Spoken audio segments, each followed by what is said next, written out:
बस एक बार सीख लो ये स्पेलिंग रूल्स, फिर कभी स्पेलिंग मिस्टेक्स नहीं होंगी। कौन से स्पेलिंग रूल्स? अरे बहुत सारे स्पेलिंग रूल्स हैं। अच्छा एक बात बताओ, ऑनेस्टली बताओ कि जब आपको मान लो लिखना हो क्यूरियस, तो आप लिख लेते हो इतना, आप लिख लेते हो क्यूरियस लगभग हम लिख लेते हैं, फिर हम सोचते हैं कि ये आएगा, OUS आएगा, या इतना लिख लिया फिर ये आएगा। हम ये सोचते हैं ना कि इतने के बाद हम OUS लिखें या US लिखें, या फिर एक और अगर मान लो एक और हमको स्पेलिंग लिखनी हो, जैसे हमको लिखना हो कैक्टस, ठीक है, हमने इतना लिख लिया कैक, फिर OUS या कैक US, OUS या US, तो ये बड़ा कन्फ्यूजन हो जाता है। US OUS वाली स्पेलिंग बहुत बहुत कन्फ्यूजन करती है। जैसे आपको रिलीजियस लिखना हो तो आप RELI इतना लिख लेते हो, GV ये सब लिख लेते हो, फिर आखिरी में सोचते हो OUS लिखूं या US लिखूं।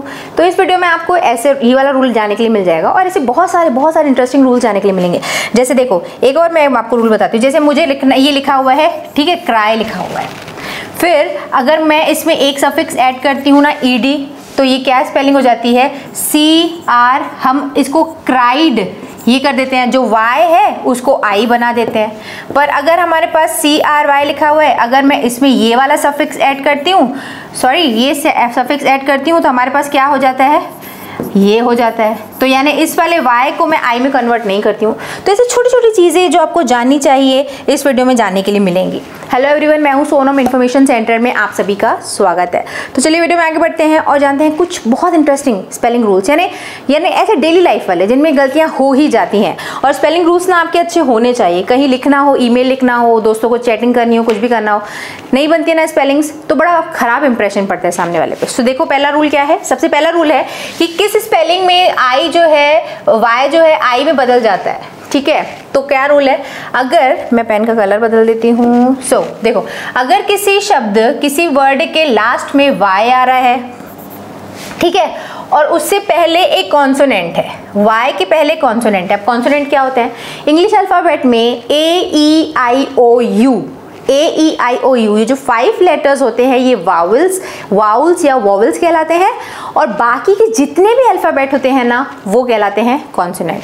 तो अगर किसी भी स्पेलिंग में लास्ट का जो लेटर है वो Y है, और Y के ठीक पहले एक कॉन्सोनेंट आता है, तो उसके बाद हम कोई भी एंडिंग या सफिक्स जब ऐड करते हैं ना, तो Y की जगह I हो जाता है। कैसे? CRY, Y है, उसके पहले एक कॉन्सोनेंट आया, इसमें जब हमने एक सफिक्स ऐड किया तो Y को हमने क्या बना दिया, I। क्लियर? ट्राई है, इसमें Y है, ठीक है, उसके पहले क्या आया, एक कॉन्सोनेंट। जब हमने इसमें AL ऐड किया तो Y को हमने I बना दिया। किसी भी स्पेलिंग में लास्ट लेटर अगर Y है, उसके एक पहले, ठीक पहले कॉन्सोनेंट है, तो जब भी हम उसमें कोई सफिक्स ऐड करेंगे तो सिंपली Y को आप I बना दो, ठीक। जैसे वेरी है, इसमें OUS लिखा है, हमने ऐड करना है ये, तो जब ये लास्ट Y है, इसके पहले कॉन्सोनेंट है, तो OUS लगाएंगे तो ये बन जाएगा वेरियस। ब्यूटीफुल, ये Y के पहले कॉन्सोनेंट, ये ऐड किया तो ये जो Y है वो I बन गया। सिमिलरली लेजी में ये बन गया, हरी में ये बन गया। ये क्यों? क्योंकि Y के ठीक पहले एक एक कॉन्सोनेंट आया हुआ है। बहुत सिंपल रूल है ना, डिफिकल्ट तो नहीं है, इजी है। हैप्पीनेस में Y के पहले एक कॉन्सोनेंट आया है, नेस ऐड किया, Y जो है वो I में बन गया। क्लाउडीनेस, ठीक। Reliable, 30th, easier, happily. Easy rule, कुछ खास नहीं है। और इसका ठीक जस्ट ऑपोजिट, अगर किसी भी स्पेलिंग के में Y के ठीक पहले अगर एक क्या आता है, कॉन्सोनेंट नहीं आता, एक वॉवेल आता है, तो आप जब भी कोई इसमें सफिक्स ऐड करोगे ना तो Y जो है वो नहीं बदलता। अगर Y के पहले कॉन्सोनेंट है तो वो बदलेगा, और अगर वॉवेल है तो नहीं बदलेगा। सिंपल तो है, इसमें कुछ बड़ी बात तो है नहीं। जैसे बाय है, हमने इसमें ING ऐड किया तो Y के पहले क्या आया हुआ है, एक वॉवेल, AEIOU, तो ये एज इट इज रहेगा। AEIOU, A आया ना तो क्लियर हो जाएगा। डिले, ED, डिलेड, क्योंकि यहाँ पर Y के पहले एक वॉवेल है तो हमने यहाँ पर Y को क्या किया, Y रहने दिया, I नहीं बनाया, क्योंकि Y के पहले एक वॉवेल है, कॉन्सोनेंट नहीं है। ईजी है ना। Staying, similarly payment, payable, employment, और ये क्या है, प्रेयर। तो बहुत ईजी है, इसमें कोई बड़ी बात नहीं है। वाई के पहले कॉन्सोनेंट है तो ING, वाई को वाई रहने दो। वाई के पहले अगर एक कॉन्सोनेंट है ना तो फिर आप आई बना दो, वोवेल है तो नहीं बनाओ। और एक बात याद रखना, यहाँ पर तो मैंने ING ऐड किया तो बाइंग लिखा, बट पीछे वाले जब हमारा पीछे का जो एग्जाम्पल था क्राई, ट्राई, इनमें अगर हम ING ऐड करते ना तो भी हम इनको क्राइंग, इसकी में वाई नहीं हटाते। क्यों? देखो कैसे, ये हमारे पास लिखा हुआ है क्राई, तो वाई के पहले तो एक कॉन्सोनेंट आया, तो जब भी मैं इसमें कोई सफिक्स ऐड करूंगी तो मुझे वाई को हटा देना चाहिए ना, पर इसमें तो क्राइंग में नहीं हटाया था। ऐसा इसीलिए है क्योंकि जब भी कोई वर्ब होता है और उसका हम प्रेजेंट पार्टिसिपल फॉर्म बनाते हैं, ING फॉर्म बनाते हैं ना, तो हमें उसमें से वाई को हटाने की ज़रूरत नहीं होती है। यानी हम ING लगाएंगे तो वो ING रह जाएगा, और कोई और सफिक्स है तो हमको वहाँ पर वाई को एलिमिनेट करके आई बनाना पड़ेगा। Hope I am clear. वैसे ही ट्राइंग को ट्राइंग बनाते ना तो यहाँ पर वाई ही रहने देते, आई नहीं करते। नेक्स्ट रूल देखो, थर्ड रूल क्या है कि कहाँ पर OUS लगता है किसी भी वर्ड में और कहाँ पर US लगता है। ये अच्छा स्पेलिंग रूल है, ध्यान से देखना कि जब भी कोई वर्ड हो, ठीक है, और वो एक नाउन है तो उस स्पेलिंग में ज़्यादातर US आता है। नाउन मतलब किसी भी व्यक्ति, वस्तु, फीलिंग या जगह, इन सब के नामों को हम नाउन बोलते हैं, संज्ञा बोलते हैं। किसी व्यक्ति, वस्तु, स्थान या भाव, गुण, इन सब के नामों को हम संज्ञा बोलते हैं ना, आपको पता है ये बात, राइट। तो अगर कोई भी वर्ड जो है वो नाउन है तो उसमें ज़्यादातर US आता है, जैसे वायरस है ना, status, bonus, syllabus, focus, cactus, octopus. अगर मुझे ऑक्टोपस लिखना होता तो मैं इतना तो लिख लूँगी, फिर इसके बाद क्योंकि ये मुझे पता है ऑक्टोपस एक नाउन है तो मैं US लगाऊंगी, OUS नहीं लगाऊंगी, ठीक है। जैसे एक सपोज हिप्पोपोटेमस मुझे लिखना होता तो HPHIPP हिप्पो पो, ठीक है, TMO हिप्पोपोटेमस, हिप्पोपोटेमस, ओके। तो जब भी कोई नाउन है तो वहाँ पर ज़्यादातर क्या आएगा, US आएगा, OUS नहीं आएगा, यहाँ पर OUS नहीं आएगा। और अगर कोई एडजेक्टिव है, वो वर्ड जो है वो एडजेक्टिव है यानी विशेषण है, तो वहाँ पर OUS आता है। जैसे डेंजरस, जेनरस, दयालु, नर्वस, ठीक है, जेलस, मिस्चीवियस, नर्वस, ये 2 बार आ गया, ह्यूमरस, रिडिकुलस, यानी विशेषण जो नाउन की विशेषता बताता है तो वहाँ पर हम OUS लगाते हैं। तो अगर कोई नाउन है तो US, विशेषण है यानी एडजेक्टिव है तो OUS, ठीक है। नेक्स्ट स्पेलिंग रूल क्या है कि कई बार हम टी को ट के जैसे पढ़ते हैं, कई बार टी को हम क्या पढ़ते हैं, च के जैसे, और कई बार जैसे ये वाली स्पेलिंग देखो, ये क्या लिखा हुआ है, ये लिखा हुआ है नेशन, और ये यहाँ पर क्या लिखा हुआ है, टाटा। तो जब मैंने टी को टा पढ़ती हूँ मैं जनरली, तो यहाँ पर नेशन में टी के बाद हमने श कैसे पढ़ लिया, टी को, नेशन कैसे हो गया।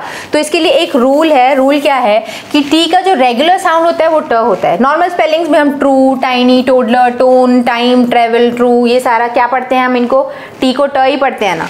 बट अगर किसी स्पेलिंग में लास्ट में TION आता है तो उसको TION या TIOUS, TIAL या TIENT, ये अगर सफिक्स आते हैं ना किसी भी स्पेलिंग के एंड में आते हैं ना तो वहाँ पर टी को श के जैसे पढ़ा जाता है। ये शन है, ये शस है, ये शियल है, ये शेंट है। यानी मुझे अगर पेशेंट लिखना होगा तो मैं PATIENT लिखूंगी तो ये पेशेंट बन जाएगा, ओके। जैसे मुझे अगर यहाँ पर नेशन लिखना है या मोशन लिखना है तो मैं MOTION मोशन लिखूंगी ऐसे, ठीक है। तो यहाँ पर क्या हुआ, इसका मतलब कि TION, TIOS, ये जो सफिक्स है ये टी को श बना देते हैं। जैसे कॉशन, नेशन, ठीक है, cautious, nutritious, partial, marshal, quotient, patient. तो ये सफिक्स आपको याद करने पड़ेंगे जहां पर टी को श पढ़ा जाता है, चाहे अगर आप प्रोनाउंसिएशन रूल सीख रहे हो, और अगर लिखना है तो भी आपको ये सेट ऑफ सफिक्स लिख के याद करना पड़ेगा, क्योंकि तभी अगर आपको पता है TION शन होता है तभी आप नेशन, मोशन, इमोशन, इलेक्शन, ऐसे सारी स्पेलिंग्स लिख पाओगे, ओके।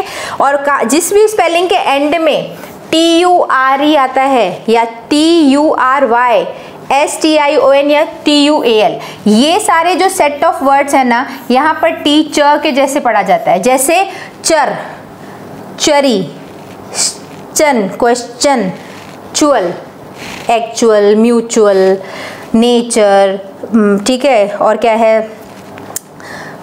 सेंचुरी, ये सारे स्पेलिंग्स देखो आगे।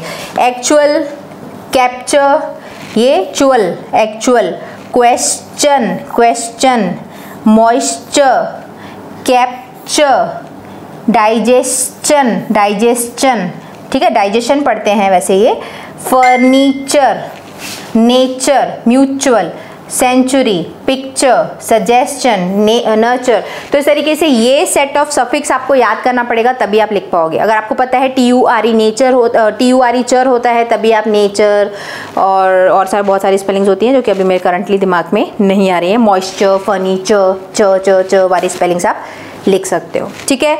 नेक्स्ट रूल देखो क्या है, नेक्स्ट रूल है कि ई कब वाई बन जाता है। कई स्पेलिंग्स में ई हट जाता है, वाई को हम कई बार आई बना देते हैं ना, ई वाली एंड से होने वाली स्पेलिंग में, और कई बार ई से जो स्पेलिंग्स एंड होती हैं उनमें हम वहाँ वाई बना देते हैं। कैसे? जैसे किसी भी स्पेलिंग के लास्ट में अगर आई ई आ रहा है, क्या आ रहा है, आई ई, तो वहाँ पर वाई हो तो वाई लगते समय आई ई को वाई में चेंज कर देते हैं, आई ई को, तो वाई लगते समय आई ई को वाई में, वाई नहीं ING, यहाँ पे गलत लिखा हुआ है। अगर किसी वर्ब के अंत में IE हो तो ING लगाते समय IE को वाई में चेंज कर देते हैं। जैसे हमारे पास क्या है, डाई, ठीक है, डाई, अगर मुझे उसमें ING ऐड करना है, डाइंग लिखना है ना, तो ये वाई में बन जाएगा, ये क्या हो जाएगा, IEY बन जाएगा, डाइंग हो जाएगी स्पेलिंग, ओके। जैसे लाई है, LIE, स्पेलिंग के लास्ट में IE आ रहा है, जब हम ING लिखेंगे तो IEY बन जाएगा। अनटाई, IE है, ING लगाएंगे तो जो IE है वो Y बन जाएगा, ठीक है, ING भी रहेगा, ये भी रहेगा, IE बस Y बन जाएगा। Y, इसमें ING लगाएंगे तो ये वाइंग बन जाएगा। ये और ये भी आपको बता दूं मैं, ये बहुत सारी स्पेलिंग्स नहीं आती हैं, यानी लिमिटेड ही है ये। जैसे टाई, TIE, अगर मुझे इसमें ING ऐड करना है तो ये क्या बन जाएगा, IEY बन जाएगा, यानी T फिर Y और ING, तो आएगा ही आएगा। तो इस तरीके से जिस भी स्पेलिंग में IE आ रहा है तो उसमें अगर हम ING ऐड करते हैं तो वो IE जो है वो Y बन जाता है, ओके। तो यहाँ तक अभी तक हमने 5 रूल सीख लिए हैं, और ये है 6th एंड लास्ट रूल आज का कि TH, जैसे टी के मल्टीपल प्रोनाउंसिएशंस थे ना, टी को हम श भी पढ़ रहे थे, ट भी पढ़ रहे थे और च भी पढ़ रहे थे, वैसे ही TH जो है उसको हम थ पढ़ते हैं, है ना, थ, पर TH को हम द भी पढ़ते हैं। तो कहाँ पर द, कहाँ पर थ पढ़ते हैं। जैसे हमको पढ़ लिखना, ये मैंने क्या लिखा हुआ है बताओ, ये है फादर, राइट, फादर, और ये क्या लिखा हुआ है बताओ, थिंक। तो ये TH यहाँ पर थ है और यहाँ पर TH द है, तो कहाँ पर क्या है, जब देखो रूल क्या है, TH के बाद E लेटर के आने पर TH का जो प्रोनाउंसिएशन होता है वो होता है the, THE, the, either, brother, rather, father, other, another, them, they, there, blah blah blah, etcetera etcetera. तो TH के बाद अगर E आता है ना तो वो द पढ़ा जाता है, ठीक। और वैसे ही अगर ई के अलावा कोई भी दूसरा लेटर आता है तो TH थ बन जाता है। जैसे थिंक, लेंथी, थर्सडे, मिथ, कोई नहीं है लेटर तो भी थ ही पढ़ा जाएगा। Growth, throw, earth and thick and so forth. इसमें स्पेलिंग में देखो बहुत सारे एक्सेप्शंस हैं। यहाँ पर TH के बाद E आया हुआ है तो भी इसको हम थिएटर थोड़ी पढ़ते हैं, द थोड़ी पढ़ते हैं, ये थिएटर है ना, थिएटर, पथेटिक, दिस, दैट, ये थेरेपी, दिस दैट तो नॉर्मल है। TH के बाद अगर TH के बाद E आता है तो हम इसको द पढ़ते हैं, वैसे TH के बाद I है तो भी हम इसको द ही पढ़ रहे हैं। ये थेरेपी, पैंथर, ठीक है, थर्मस। तो इस तरीके से कुछ एक्सेप्शंस हैं इस स्पेलिंग में। तो अभी तक मैंने आई थिंक आपको 6 रूल बता दिए हैं और आपको ज़्यादातर रूल समझ में आ गए होंगे। ये वीडियो आपको कैसा लगा आप बताना। इसमें से आज आपने कौन सा नया रूल सीखा और कौन सा रूल आपको बहुत ज़्यादा यूजफुल लगा, वो भी आप नीचे कमेंट सेक्शन में मेंशन करिएगा। फिलहाल इस वीडियो को एंड करने का टाइम आ चुका है। आई गेस बहुत सारे रूल्स आपने इस वीडियो से नए सीखे होंगे। अगर वीडियो अच्छा लगा, यूजफुल लगा तो वीडियो को लाइक करिएगा, शेयर करिएगा, चैनल को सब्सक्राइब ज़रूर करिएगा। और ऐसे वीडियोस मैंने स्पेलिंग रूल्स के ऊपर और बनाए हैं, अगर आप वो देखना चाहते हैं तो नीचे मैं आपको डिस्क्रिप्शन में उनका लिंक दे दूंगी, वो भी आप देखिएगा। एंड इस वीडियो के बारे में आपकी राय मुझे नीचे कमेंट सेक्शन में लिखकर बताइएगा। On that note I am signing off. मिलते हैं हमारे अगले वीडियो में एक और टॉपिक के साथ। See you in the next video. Bye bye, thanks for watching.